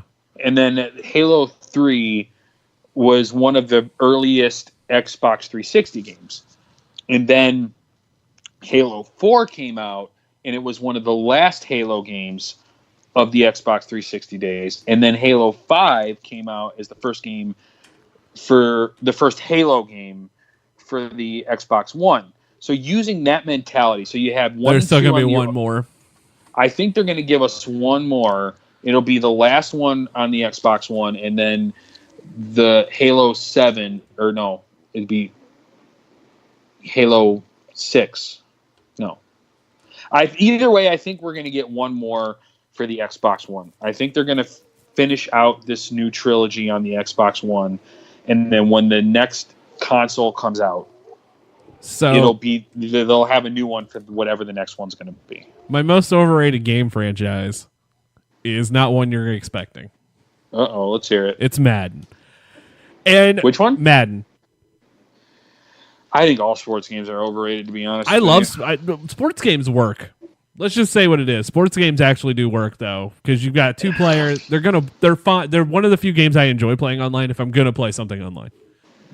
I recently came into not recently, but like last year around October, November, I came into acquisition of an Xbox One S, and it came with a free copy of NBA 2K19. And I'm like, I don't really like sports games, but it's a free game, so whatever. I downloaded it, and as someone who's never played an NBA 2K game, my head fucking exploded. Oh, 2K games are all like that, though. I had no idea what I was doing. I tried creating a character, like a virtual version of myself, and I had to like with an overall of a 24. Yeah. It was terrible. Like, and I mean, it was a competently put together game, and it looked like a beautiful game. But like, it just my head exploded. Like, you're talking to a guy who can understand. Like, I consider myself a veteran gamer, and I could pretty much understand any game. But that one escaped me. Like, there was so much customization to that character, and the shitty thing about it is like I'm all for customization, but when you unlock a lot of it behind like microtransactions, like actually having to spend real money. I think we got to talk about microtransactions for the end of this episode. We will. Oh, we will. That I think is like, I think microtransactions are the biggest plague on the gaming community these days. It's like, why are you going to release a AAA $60 title and then make people like, perfect example, Devil May Cry 5. I've been spending a lot of time playing it, and I've been going through it just fine. Like, I haven't really, it's difficult, but not totally difficult that I have the need to pay for extra. Right. But there are options on this game where like they have these things in this game called red orbs, which is basically your lifeline. Like, you use it to upgrade your weapons. You use it to unlock stuff, upgrade your character, and so on and so forth. It's basically this game's currency. So I didn't know this until I actually had read a review on the game, but there are microtransactions where you could log on to the PlayStation Store right now and spend $50 to get like 2 million red orbs. So you can use that to start the game off with like the maximum amount of equipment or upgrades. And that's awesome for people that are just like so bad at games that they need that option. But it just kind of cheapens the experience, because it's like, you know, you got people who are grinding and they're playing and they work real hard to get to a point where they can have that super upgraded character. And then you get to someone who just pays for it right off the bat. Okay, so back on really quick before we go on the micro chat, because I've got a lot to say on that. The Madden thing. Okay, so it's the same game every year. Virtually, it's just a roster update, right? Yeah, which I don't take this personally wrong, anybody who enjoys this, but can they not just do that as a DLC? I feel like you're absolutely right. Like, every year they expect people to pay $60, and like Madden games, $90 if you get like the limited edition, and yeah, that's so like every year they charge $60 or $90 for the, you know, Ultimate Edition or whatever. Because WWE does the same thing. Yeah, and you can honestly lump WWE in with this critique too. Like, they really don't need to release a new game every year. Like, if you want, just release one game, and then every year just put out like a $20 content, $20 for a roster update and some new arenas. Yeah, I mean, honest to God, you could even replace arenas. Right, like I would rather pay $20 every year for roster updates on one game than I would $60. Like, and then 3 years later, release a new game. Right, like do it every 3 or 5 years, release a new game, and in the in-betweens, just do like DLC updates. That's the problem. I think a lot of the problem with games now is they have to do one every weekend. And it's like, we've got to get this over with, right? Because it's like every year there's a new game, and I just am tired of it. Like, give it 2 years, because back in the day, even in the N64 and sort of the PlayStation 2 years, games came out so much further between. Like, PlayStation 2 and 3 is when the yearly games started coming out for wrestling, at least. But I know Madden was still every year. But they were still evolving it. Like, they added new things. It wasn't like the same game every year. But now it practically is the same game every year. And you can only do so much before you just hit a wall. Because the game developers are just doing the same game every time. And people eat that shit up. Like, there are people who wouldn't. I enjoy Madden, but not to the point where I'm going to go $60 every year and buy one. I haven't even. I don't think I've ever spent money, or I shouldn't say ever. The last time I spent money on a Madden game was back when PlayStation 2 had Madden games. It's the last Madden game I bought for myself. I bought one for PlayStation 4, but that's only because I didn't have a Madden game. And I thought about buying one just to be able to be able to have a sports game because I don't have any sports games. But that's kind of the reason why I don't get into sports games, because ultimately you're paying $60 for just a fresh coat of paint. Unless you get it on Black Friday and it's like $20. Well, I've been consciously if there's a new game that comes out, I have to own it. Like, Resident Evil 2 came out, and I had to get that right away. I bought Kingdom Hearts 3, which I didn't have to get it right away, but I wanted to play it. Most recently, I bought Devil May Cry last weekend, and I've just been playing the shit out of it. Tomorrow, I'm going to pre-order. They're coming out with a World War Z game that looks really fucking fun. So, there are certain games that I will rush to get relatively quick after their release date, and then there are certain games that I'll just kind of watch for sales. Like the other day, I was a little too slow on the uptake, so I didn't end up getting it. But the other day, Walmart had a one-day rollback sale for Call of Duty World War II, which is one of the more recent releases outside of Black Ops 4, and they had it, which it goes for originally. It's still $59.99, but they had it on sale for $9.99. And I'm like, I'm not the biggest Call of Duty fan, but I would buy that shit for $9.99. I didn't get a chance to ultimately, one thing led to the other. I just didn't have time to get to Walmart. And by the next day, it was already back up to $30. Yeah, I mean, so Madden, I would like to own a sports game, but one, like I said, that it just amounts to a roster update. And two, I feel like I've already the last Madden game I played was PlayStation 2, and now we're talking several console generations later. I feel like I would be lost. I would have no idea how to play. No, it's pretty much the same. No joke. It's pretty much the same controls. And if you don't like the controls, you can honest to God change them to the controls that were on the PlayStation 2. It's still okay. I would like to try Madden on the Switch. I don't know if it's out, but that's only because now I have a Pro controller. Oh, man, we just recently got a Pro controller, and that makes life so much easier. I found that it's a lot more fun to play. Okay, microtransactions. This is the biggest pain in the ass I've ever experienced with any sort of game ever.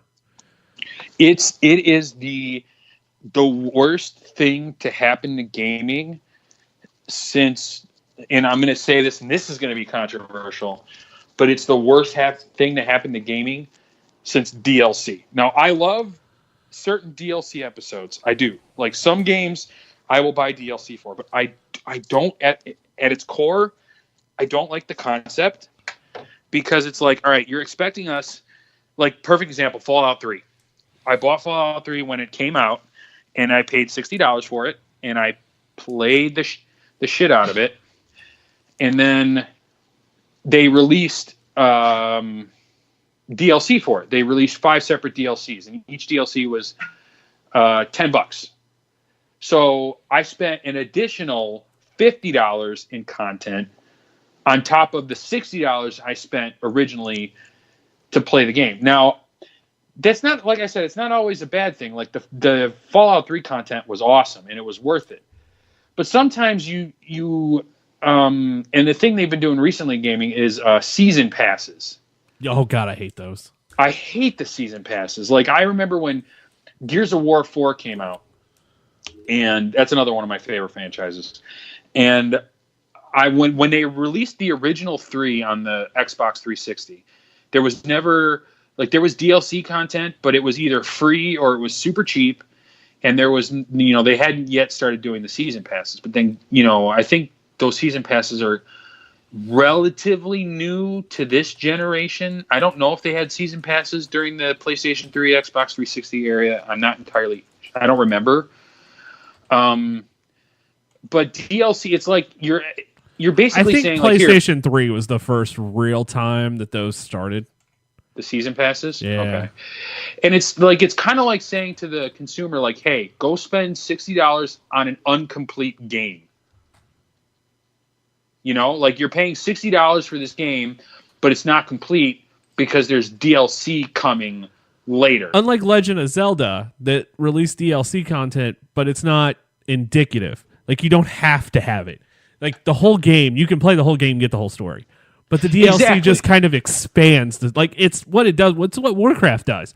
It's adding like a whole new part of the game. Like you get a whole new mission or story, or because I think someone told me the DLC took like 15 to 20 hours to play, and I'm like, that's a good chunk of play. Right, like if you're going to release a DLC that's going to add like 10 to 15 hours to the campaign and it expands the story, that's different. But if you release DLC that is integral, here's a new Link outfit. Like that's it. Well, like I like extra like weapons and in customization and shit. But if you're going to release like a $60 game and then several months later come out with DLC that is essential to playing the game, it's like, why couldn't you just release that in game? Like instead of charging $60 for the game and then charging like $40 for the DLC, why don't you compromise? You know, jack up the price of the game to like say $79.99. But the caveat being, you're getting all the content instead of having to wait to pay for the DLC extra. Do you think... Like I would spend an extra $10 to $15 on a game if that meant it comes complete with everything. Do you think... Well, I mean, game prices haven't changed since the N64 days. They're all $60. Like I remember paying $60 for N64 games. It's still the same price. But no, I remember... Because I remember there being... When it was PlayStation 2... and GameCube, games were $50. They were $49.99 regularly. And then I remember another thing being mad when the 360 launched, because I was working at Target at the time. There was a big brouhaha in the gaming community that they were upping the price of the games by $10, which I know ultimately $10 when you compare it to the games you're getting these days isn't a lot. And it never bothered me per se, but I think to kind of hit back on that point, you know, when you would spend $60 back in the N64 days, like you were saying, you got the complete game. There might have been you get some code, you find some codes, and you could unlock stuff, but that'd be about right. it. Like you never had to pay for the extra content. There were just ingenious ways of you unlocking it, whether through like cheat codes or whatever. But nowadays, if you notice, games these days don't have cheat codes because ultimately that's what the DLC is. Right. And I mean, game prices really haven't changed. That's the problem. That's why we're getting microtransactions. Because they won't raise the price of games because gamers will go ape shit. And we all know that. Like, I would be mad if someone told me you have to pay $90 for a game now. Like, I think I would get upset. And then that's emblematic. That's kind of emblematic of another problem. Like, you get games that come out and they're like $60, but then they release special editions. Like, Resident Evil 2, to hit on that again. That came out and, games are $59.99, plus tax. And then they released a special edition of the game, which came with extra downloaded content that you couldn't get if you just bought the normal game. So me being a rube, I bought the, I think Hashtag, it was... Brodie's a rube. Rube. I spent $79.99 on Resident Evil 2. I got all the extra content, and it came with kind of a neat little steelbook case, which was totally extra. Like, it wasn't necessary, but... that's how they get you. Like, they're not raising the prices of the games, but if you release a game side by side with a special edition that has all this extra shit, then you're going to, buy the extra one because you want the extra content. Sometimes it works, sometimes it doesn't. Like, I bought the extra special edition in Resident Evil 2, but like Devil May Cry 5, that came out with a special edition. It was like $79, $89. I didn't buy it because it's like, all right, while I like the Devil May Cry series, I don't like it enough, or the extras they were offering weren't enticing enough for me to drop $89, $90, whatever it ended up being. So like microtransactions, DLC, that sort of thing, sometimes it can work and sometimes it doesn't. Like in Breath of the Wild, it works perfectly. With Fallout 3, it worked perfectly because it was extra, it wasn't necessary, but it was still fun. But then you get shit like, Call of Duty. Like, their DLC are just map packs for, like, online play. Like, you could just play on a different map. And they charge an astronomical amount of money for those map packs, and it's like almost as much as the game itself, and you're really not getting a lot extra for that. So WWE game, and I know I keep going back to this, but WWE games I think has the best when you get a special edition game, you get the game and then like what you get the season pass included, which I'm like, okay, that's cool. But on top of that, like you get like something autographed or a piece of Ric Flair's robe or like something to that extent. Like if you're gonna give me something like that, I am 100% behind it. Like if you're gonna give me a memorabilia piece that I can put on my shelf, let's do it. I am fine with that. See that in that instance, that's cool because that's like a collector's item. Like they, again. For me to hit back on Resident Evil 2, they had the $60 version, they had the $79 version, and then there was a $200 or $300 version of the game, which came with everything else, but then it had extra like collectibles. Like it had a very articulated like statuette. It had like some other like collectible merchandise, and that's awesome. But $300 for a video game, like that's almost a car payment for me. That is a car payment for us. Like, it's crazy. And, like, that's for, like, the super hardcore fan. And I am a super hardcore fan of Resident Evil. But I could not justify spending $300 because that's insane. How do you feel mobile games fit into all of this? I think mobile games are fun.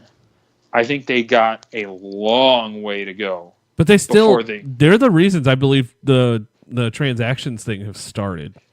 Oh, the microtransactions on current gaming consoles are absolutely absolutely there because of mobile games. Because they were able to be like, hey, if you want an ad-free version of this, all you've got to do is pay this much money. Right, and gaming companies, I mean, and as any company is, they're all about revenue and making money. So, like, if you buy a $60 game and you don't release any content, yeah, you're making money. Like if you mass produce, like Call of Duty, like EA or whoever's in charge of the Call of Duty series nowadays, they're making money off of those people because they're spending $60 on the game. But then they keep releasing, map packs or like microtransactions, and it's all about revenue. Like if you just spend the $60 once, yeah, you've made money off that person, but that's it. You're not making money off of them anymore. Whereas if you introduce like microtransactions into the mix, you can keep, you get that person who spent that $60 on that game, but then you keep making money off of them well after. Like one of my favorite mobile games to play is The Simpsons Tapped Out. Oh, I know which one that is, yeah. I haven't played it, but I know which one it is. It's fun. It's stupid. It's basically like if you took The Simpsons and The Sims and you put it together. And that game is fun, and you can play. It's absolutely, I believe it's referred to as free to play, is the magic words in the microtransaction kingdom. The game itself is free to play. But if you want to get anywhere with the game, you have to spend like some hardcore money. Like that game is fun. You build your little Springfield, but in order to unlock the stuff that you really want to do, you can either spend forever, and I mean forever, grinding it out, or you pay money to get the stuff that you want. Now, I never paid any actual real-world dollars into The Simpsons. I ended up hacking my way into it so I can get the cool shit because I really didn't want to pay for it. Hey, FCC, I'll give you his address. Think of it as like a Game Genie / you remember Game Genie, right? I never used one. It's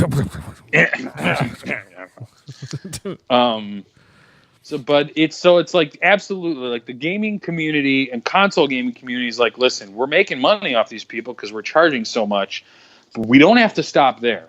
They look at the mobile platform and they look at how people are downloading free games, but the companies are still making money hand over fist because people are pouring boxes and boxes of dollars onto these mobile games.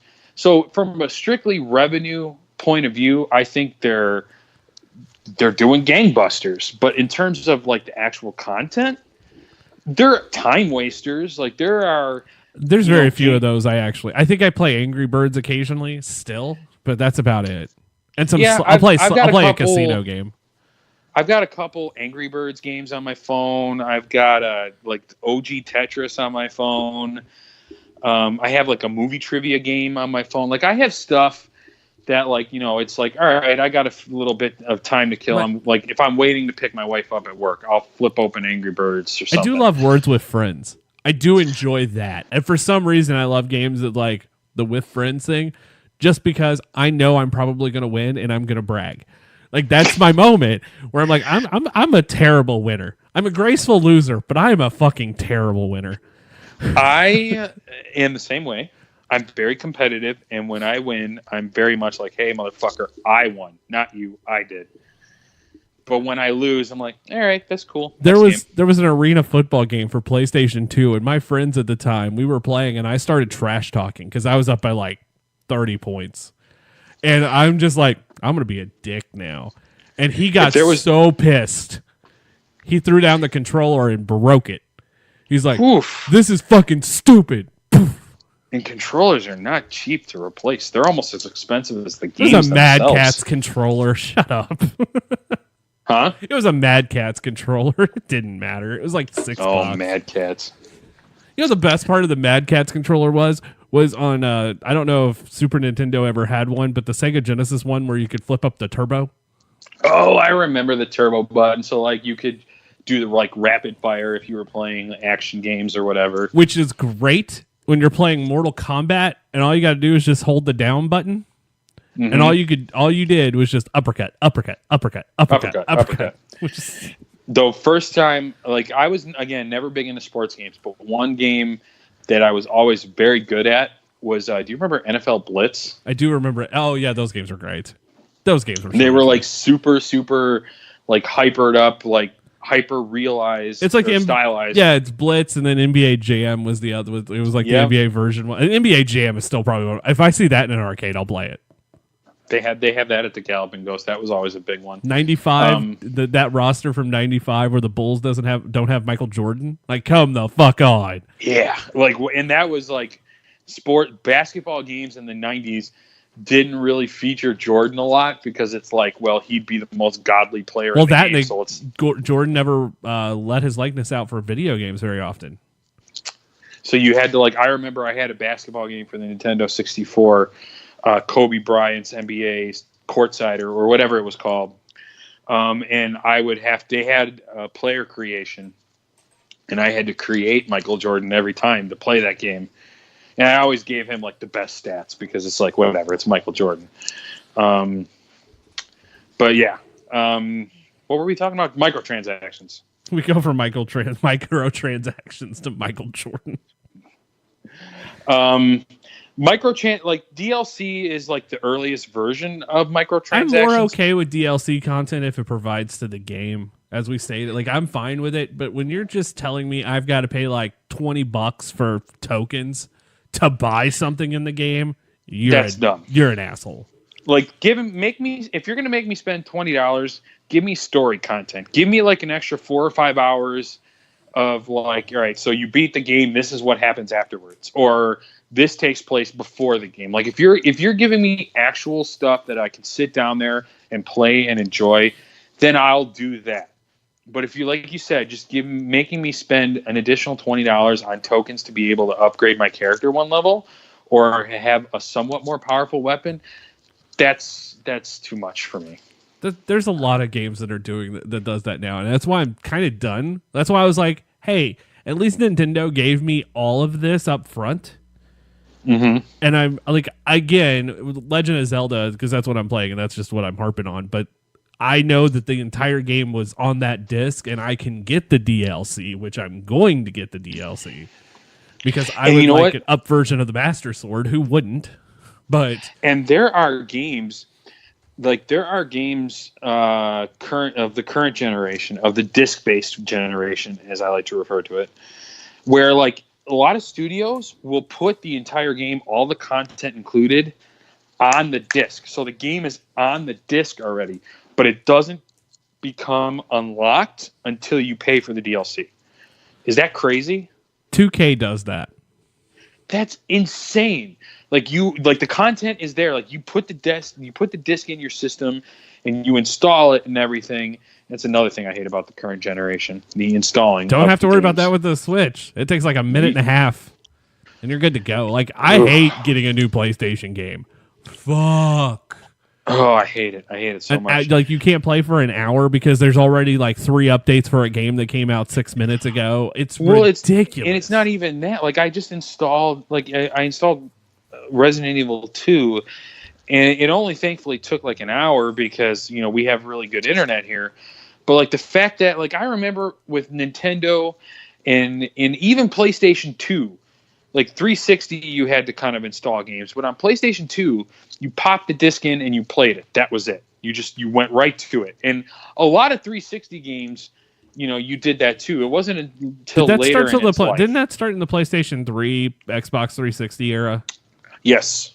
That generation was where you had to start installing games, and it didn't even happen right away. Like at the beginning of that generation, you could still pop the disc in and play the game. It wasn't until later, and even then installing wasn't mandatory. The mandatory install didn't really kind of take hold until this current generation. And I'm also Xbox fine with One. updates on games. Like I'm cool with that. Give us an update, fix some issues. I'm 100% cool with that. But for the love of God, how in the hell does the PlayStation update every 6 minutes? It does. There are games that I have that every time I pop them in, there's a fucking update. Like Fallout 4 for the Xbox One, every time I play that game, has a new update. There's always an update. Well, I don't mind it. It's like getting as bad as it's worse than Windows now. I remember getting pissed when Windows has to update. Fuck. But now it's like your PlayStation has to update. Of course it does. It's not even always system updates. Sometimes it's specific updates to the game. And some of those updates are just ridiculous. Which game is it that I have? It might have been the UFC game. The last update that I got for it took an hour and a half, and my internet's super fast. And I went, "What the hell is this?" Yep. I was just mad. I was mad probably I just turned off the PlayStation. I said, "Fuck it, I'm done." And sometimes there are updates for issues with the software, bugs or hot fixes or things like that are only maybe 100 megabytes, if that even, and it takes all of a few minutes to download. But then sometimes, I bought Fallout 76 not too long ago, whenever it was that it launched, and I'm a big Fallout fan, so I'm like, all right, I'm going to buy this game. Well, is that the one that was just download only? No, it's still disc-based. Is it? Yeah. I know a lot of people went pissy about that game, and I never understood what happened. It's shitty. It's a very, very, very, very, very bad game. They took Fallout, which has been a single-player-only franchise for the entire life of the franchise. There's never been an online component to any Fallout game you've ever played in terms of playing with other people. Then they took the concept of Fallout 4, which is this huge, massive open world, and they went online with it. Fallout 76 is an exclusive MMORPG, meaning it's only online. Right. There is no you cannot play it offline. There's no single player campaign. It's completely online. And it has been a buggy, disastrous mess from launch, to the point where typically updates to games are to fix bugs or issues. And like I said, they're only maybe 500 megabytes at most I've seen for just a couple bug fixes. But every update that's come through for Fallout 76 has been no less than 5 to 6 gigabytes. To put that into perspective, that's huge. That's insane. 6 gigabytes is the size of a full game on PlayStation 2 era. That's huge. That's a full game. And these 5 gigabyte updates, usually when you download content DLC for games, they're usually about 5 or 6 gigs because it's a full extra episode of a game. This was just bug fixes and security updates and crap like that. 5 gigabytes. And the game hadn't even been out for a week, and you're getting a 5 gigabyte update. That is nuts. And they're still, like, I just read an article not too long ago that they're still doing updates to that game. So that, and it sucks because that is one of my favorite franchises. To see that game suck so fucking bad, and it sucks so fucking bad. So someone, by the way, someone just sent me an email of a story, and I don't think I'll cover it, but it's not game related, but I have to share this. There's a congresswoman from Pennsylvania who wore different shoes, and she just realized it halfway through the day. Oh my god. Some woman I work with came into work and she was wearing 2 left feet and she didn't even realize it until halfway through the work shift, and that blew my fucking mind. Like, people are all standing with her and they're posting pictures of them in different shoes. Oh my god. I mean, I wear different socks all the time. But oh man, mismatch. Story. Well, it depends. Like, I could wear one red Converse and one blue Converse. Like, I have no issue with that. That's a stylistic choice. This just sounds like. But it was the same. But it was the same style as shoe, just in different colors. Like, one was black, one was blue. Well, that's fine. I mean, that's at least it doesn't look same bad. Style of it shoe. didn't look bad because she was wearing a blue and black dress, and I'm like, it kind of works. All right, back to. Man. One of these days, I'm going to do a politics show one time, and I don't know when it's going to happen because we tried doing the election show in 2016. Hey, that was a fucking clusterfuck. And eventually, though, I'm going to try it again. Eventually, I would hold off on that as much as possible, just because, like, I think, I mean, I work for the magazine, so I can't. I might be biased. Go ahead. But Go ahead. I think largely the magazine owes its success to not being political, to not getting into politics. Well, what I was going to do, especially nowadays, like you might have some viewers or listeners or readers or whatever you want to call them that, like, never want to hear about it. Trump supporters, and they don't want to listen to 2 hours of bashing Trump. Then you're going to, or vice versa. Exactly. You might have bleeding heart liberals on the left, and you might have a pro-Trump show, and you're going to lose. Like, I mean, do it, certainly. You may or may not. What I want to do, my dream show, I just want to, if I ever do it again, I want to cover the 2020 presidential election. I want to do just the night of the election. That's it. Mm-hmm. I want to do what we tried to do in 2016, and it went to a clusterfuck, but I'm going to make it more secluded and only have like 3 people to be part of the damn thing and not try to have 10. That was a stupid idea. Do like 3 people, and you know what? Lean into comedy. Because well, no, that's what I want to do. I want to do live, but an entire run of live in like 6 hours. It's just this super episode of live, but we just cover, hey, this state went to this person. But in the process, we're just playing stupid games and talking about nerd crap. Yeah. Or you know what you do? Do like a mock, like, president, like do a mock election where you do like you know how you do like the Nazis? Do like our own politics, like our own elections, but with like nerd. Who is our characters. captain? Solo or Malcolm Reynolds? You decide. Ooh. By the way, I figure we're gonna wrap this up in a minute. We could go on for days. It'll probably be another episode about video games later. I want to say this. We do these tournaments now. Like, that's become kind of our calling card, and it's kind of been fun to do. I have put together the tournament that's getting ready to start. And when I tell you this is going to be the hardest tournament for anyone to vote in. What's the next tournament? The Ultimate Fandom. Oh man, that's gonna kill some people. You are gonna end some lives with that tournament. Yeah, and I'm coming up with the 4 1 seeds because I feel like there has to be 4 top seed fandoms and then everything else.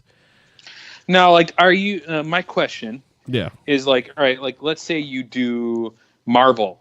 Okay, let's say that's one of them. Now, are you gonna do like comic books in general, or are you going to specifically do Marvel and DC?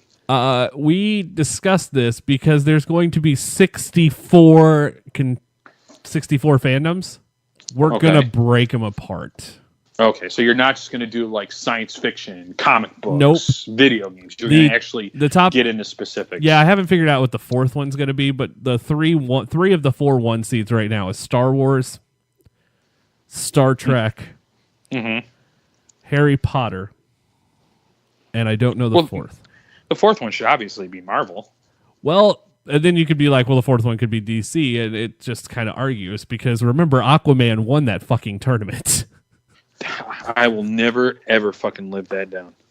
Well, you could use DC, but like DC's really not doing that great right now. Like Marvel's about to realize their decade-long vision with Endgame. Like that is going to be the biggest movie ever. So like I think if you included Marvel, no one would argue with you. By the way, the best superhero video game is Spider-Man. There's two of them. The one for the PlayStation 2 and the new one. Mm-hmm. Done. Dude, that new Spider-Man game is fucking balls awesome. And that's it. That is the best. Oh, you know what? I take that back. The Arkham games are pretty good. I think Arkham Knight is one of the best superhero video games I've ever played. I forgot about the Arkham. So Arkham games and those two Spider-Man games are pretty much the only good video games with superheroes. The Lego ones are kind of fun. I don't count those. They're good. I just don't count those. Like the Lego franchise, though, in video gaming might be some of the best video games ever that no one talks about. Because Lego Star Wars, I'm always there. Like I will always play that. I have a soft spot for the Lego Indiana Jones games. Those are fun. The Lego Marvel games. The Lego Batman games are fun. But yeah, if you think about it, superhero games, like there's a lot of them, but not a lot of them are good. Like the Batman Arkham or video games based on movies. They don't really do that anymore. I mean, they still do occasionally, but none of those were that great. No, I mean sometimes they were, but more often than not, they were made. And then movies based on video games were just I mean, I have a soft spot for some of them, but I love Mortal Kombat. I fucking love Mortal Kombat. Mortal Kombat is still like the gold standard in terms of movies that are based on video games. Like it's a cheesy, dumb movie, but the game was cheesy and dumb. I know Sonic the Hedgehog's gonna suck fucking dick. But then you got to get like, all right, so to dive into this real quick, Rampage was good. Rampage was good. See, that's what I was about to bring up. We'll dive into this real quick, and then we'll wrap it up. I think this is a good ending spot because. So, like, there's two different types of video game movies. There are movies that are based on specific video game titles, like your Rampages. Warcraft was terrible. Warcraft, like the Doom movie was awful. Like we can't not discuss the Super Mario Brothers movie. Like there's movies that are based on specific titles. Street Fighter. Then there are movies that are just kind of about gaming culture, like specifically Ready Player One. It's a good movie though, and that's a good movie. And like when you get movies that are about gaming culture or gamers or whatever, just kind of generally about that world, they're good. But then when you get movies specifically about specific games, they really, really, really end up being total shit. The only one that kind of falls into these are okay movies might be the Resident Evil ones. Even then, there was too many of them. But even there's like what 60, and then there's 6 total movies, and they're good movies because they're fun, they're action packed, and but the reason why they're good is because they're not like specifically about the games. Like it uses the title and it uses the core kind of concept, but after the first one, they really kind of go and do their own thing. They really don't, like the main character, Alice, is not anywhere in any of the Resident Evil games ever. The story through line across all 6 Resident Evil movies, nowhere to be found in gaming. Like there's little references and Easter eggs, like certain characters that are in the games will pop up in the movies, and it's cute little nods and winks. But across the 6 Resident Evil movies, they're largely like they take the name and the core concept, and they don't even at one point they abandon the core concept. They just take the name and they go and do their own thing. So those are good movies, but they're largely divorced from the game. So I think that's why they've been kind of successful. A feasible statement might actually be Mortal Kombat might be the best one. Okay, so I'm going to run down some. Of course, there's the Super Mario Brothers movie, which I don't even understand how it was a movie. Double Dragon. It's a stupid fucking movie, but it's like as an adult you like it because it's so bad. Double Dragon was terrible. Oh, God, Street Fighter was terrible. Street Fighter was bad. Mortal Kombat Annihilation was bad, but I still kind of enjoy it. I did this recently. If you watch the original Mortal Kombat and watch Annihilation back to back, your head Annihilation explodes. becomes a better movie because you're watching them back to back. Tomb Raider, the first one with the two older ones with Angelina Jolie are awful, but if you watch the new one's not bad. The new one's not bad at all. The new one's actually really good. Like I could make a case for that being one of the best video games. Silent Hill. The first Silent Hill is really good, and the second one is just absolute shit. Street Fighter: The Legend of Chun-Li. Moving on. Need for Speed. Moving on. I didn't hate Need for Speed, but that's only because I got introduced to someone in that movie. Aaron Paul? No. Who? Dakota Johnson. I'm one of those weird... Right. And Rami Malek's in that. The dude who played Freddie Mercury. Freddie Mercury. Yeah. That cast is really good. But the thing about the Need for Speed movie is that it's not like that's not an easy. It's not a hard game to adapt. It's just a car chase. So it wasn't really an adaptation. Why have we not seen a Grand Theft Auto movie by this point? You could not make a Grand Theft Auto movie. Like that's what I want. I want a Grand Theft. Why haven't we seen a Legend of Zelda movie by this point? Well, I mean, I bet you we'll get a Netflix series before we get a movie. Like awesome that you bring that up. They're fans of the Resident Evil franchise largely hate the movies because of how much they differ from the games. And that sucks. I mean, I happen to like both. I like them both equally. I like the games and I like the movies. But they're actually releasing a 10-episode series on Netflix, I think, next year. Just simply called Resident Evil. And it's going to be about the first game told across 10 episodes. So I'm pretty fucking excited about that. I bet you will get a Legend of Zelda. I would love to see a Legend of Zelda series. I think it would work better as a TV series. Absolutely. But I think, and that's you know what? It's brilliant that you said that because a lot of these video games that they're making into movies, you're taking a video game that can take anywhere from 10 hours to like 45 hours to complete, and you're condensing a 45-hour story into a 2-hour movie. So I think that's why they don't succeed, because they're just like kind of cherry picking the cool stuff, and like they're not, like when you play a video game that takes you many, many hours to complete, you're experiencing that story across that entire span of you playing it. But then when you sit down to watch a movie, you only get like 2, maybe 3 hours if you're watching a longer movie to tell 45 hours worth of story. So I think that you could do it. You could do it theoretically like the Lord of the Rings movies, but you'd have to hope to God the first one does really well, and then you're just kind of banking on it. Right. And that just sometimes doesn't work. That's a good. Do you think that's a good stopping point? Yeah, I think so. Video game movies bad. Let's. I gotta run down a few things before we jump off here, because Sure.